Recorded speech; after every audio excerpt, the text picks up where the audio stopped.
La flambée du chômage en France apparaît inédite, catastrophique, inacceptable.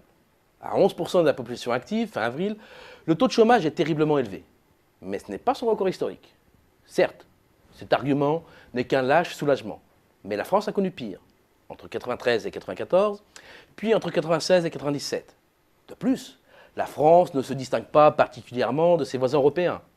À 11%, elle se retrouve coincée entre la Pologne et l'Italie.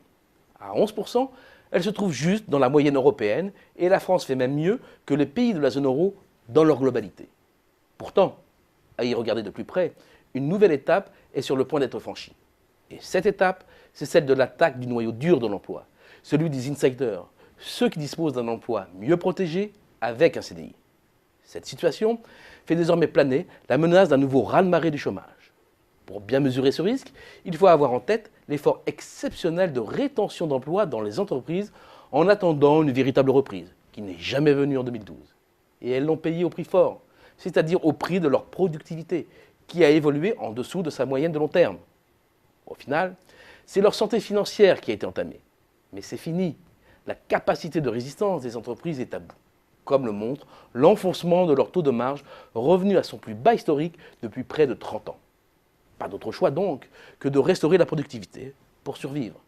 Ce qui entraînerait, selon nos calculs, la perte de 400 000 emplois. Alors bien sûr, ce rattrapage s'étale dans le temps. C'est pourquoi les premiers ajustements ont d'abord porté sur l'emploi périphérique. Traduction, la quasi-totalité des ajustements a pesé sur les CDD et l'intérim. Jugez plutôt, 61% des destructions d'emplois se sont concentrées sur les intérimaires en 2012. Des intérimaires qui représentent pourtant à peine plus de 3% de l'emploi salarié des secteurs marchands. Par nature, l'emploi périphérique s'adresse aux nouveaux entrants, donc les jeunes générations pour l'essentiel. Et on comprend alors mieux la flambée du chômage chez les 15-24 ans.